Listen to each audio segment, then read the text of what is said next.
Hello, this is cjhoyle, and welcome to day 9 of my solo canoeing adventure of the Trent-Severn Waterway. Last night I was camped here at the Ashburnham lock number 20 in the City of Peterborough, and I'm up nice and early. I woke up at 5:45, it's about 6 o'clock now, and I'm just getting ready to hit the water so I can get a nice early day because I've got a long day of paddling ahead of me as I continue downstream, going across Scots Mills, and then paddling the Otonabee River as far as I can get. Hopefully I can get all the way to Rice Lake, where I will be getting picked up later this afternoon. So as the sun comes up and the mist comes off the lake, I've got everything taken out of the tent. Just got to take it down and get it packed up with the rest of my stuff over here. Alright, so now the tent is packed up. All that's left to do is to get the canoe in the water and get all this stuff inside it and begin my paddling. Alright, so it's now 8:40 and I'm on the water and beginning my way across the misty lake. And as I cross this lake, I also say goodbye to the City of Peterborough, which I really enjoyed. I visited here many times before with family, but this is my first time visiting on my own, and I really enjoyed walking around the downtown and all the other many things that the city has to offer. I would definitely recommend it. It's a very beautiful city. So I'm approaching the Scots Mills log station here, and I just have to get past this old, no longer functioning railway swing bridge.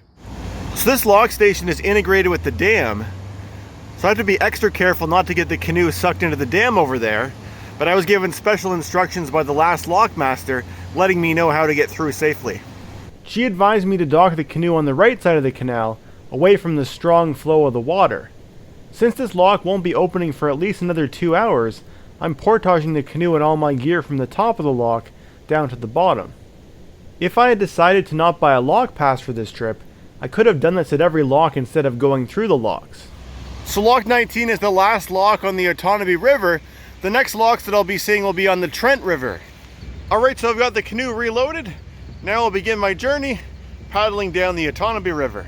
So I've only covered about 1 kilometer so far, but now that I'm over that lock portage, I don't have any more of those to go over today, so it should just be really smooth paddling on the Otonabee River. It's still really beautiful and misty this morning, and I'm really enjoying my paddle. This bridge up ahead is for Highway 7. After I get past this one, I shouldn't see another bridge for quite a long time. So far I have the entire river to myself, aside from the occasional fisherman. I'm at a point in the river here where it bends around to the left.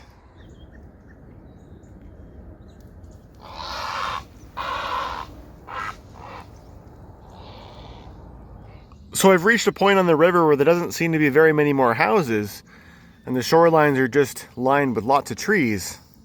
So there's an airplane coming across the river, and that's because the Peterborough Airport is just beyond those trees there.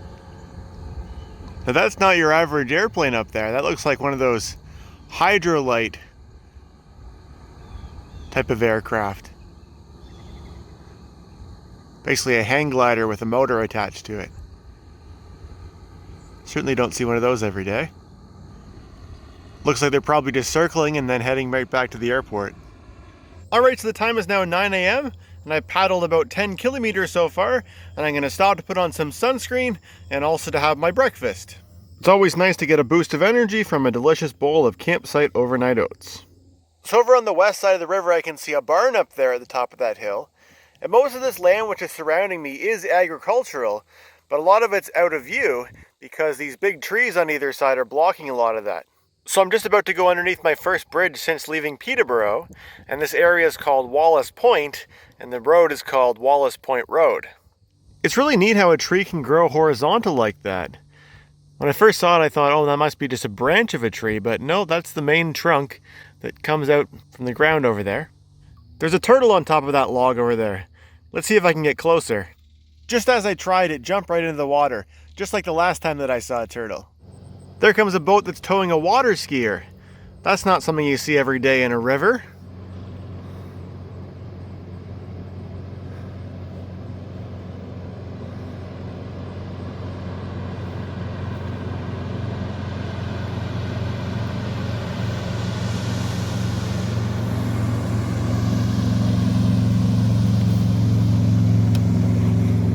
So since coming around that point, I'm now in the river where it heads in the northeast direction. So now the sun has changed to the other side of the river. Here comes the water skier again.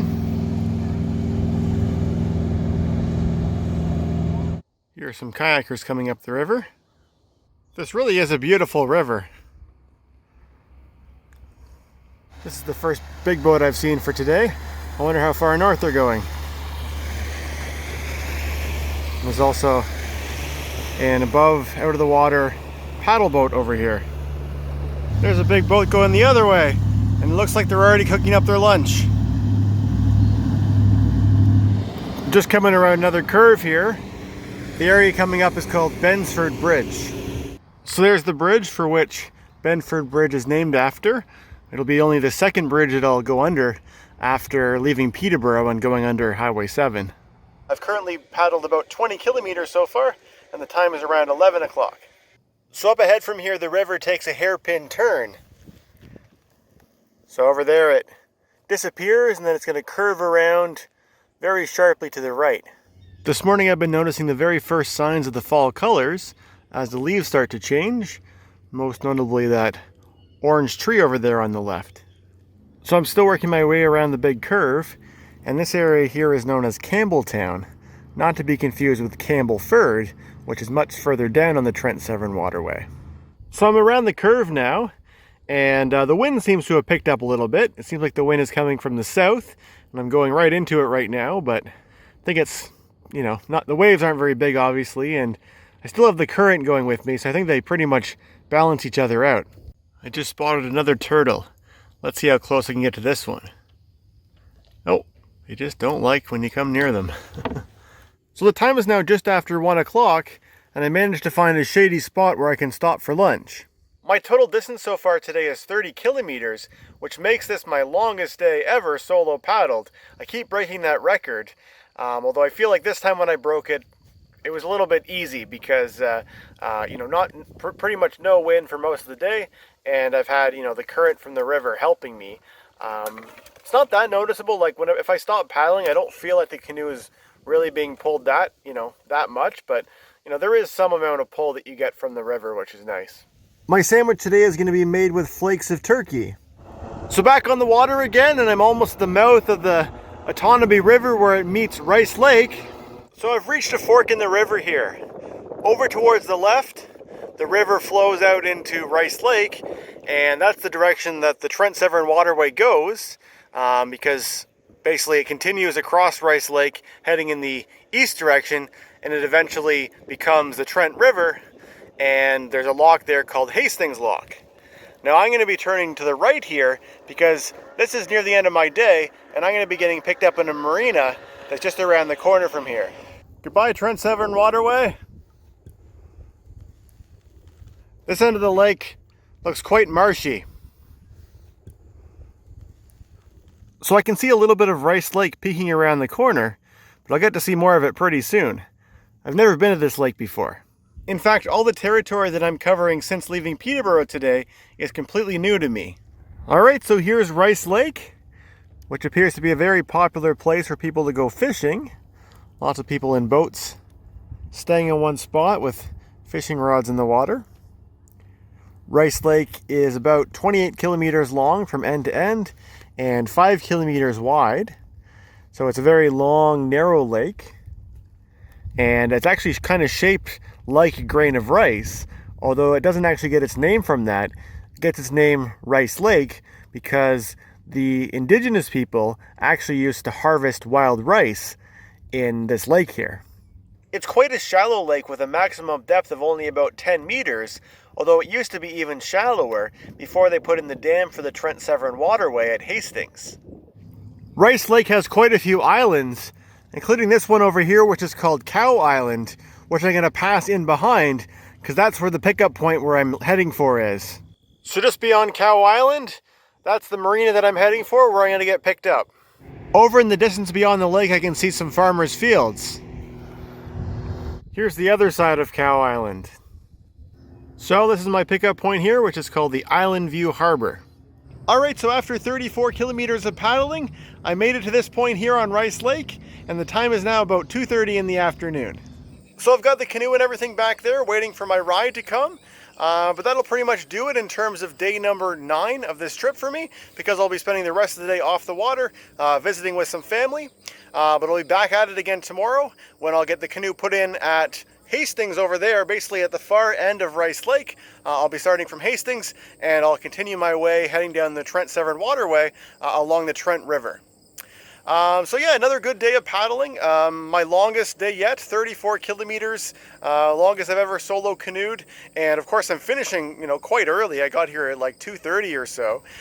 So I probably could have kept going, but this was the plan that I had for today. But yeah, really enjoyed the Otonabee River. It was just, lots of nice scenery along the way. And given that it's a river as opposed to the lake, as you're going along, the scenery is just constantly changing. It's not like you're seeing the same cottage for like an hour and you're getting closer and closer and closer to it. You see a few cottages, you see a few trees, you see, a bunch of different things, but you see it and then, 10 minutes later, it's gone. You never see it again. So I like that aspect of canoeing in a river. And I guess, well, the rest of my trip from here on will be in rivers. So I'll have lots more of that to look forward to. But anyways, I hope you enjoyed joining me for day number 9 of my solo canoeing adventure of the Trent-Severn Waterway. If you watched all the way to the end of this video, I'd love to hear your thoughts in the comment section below. And thanks for watching.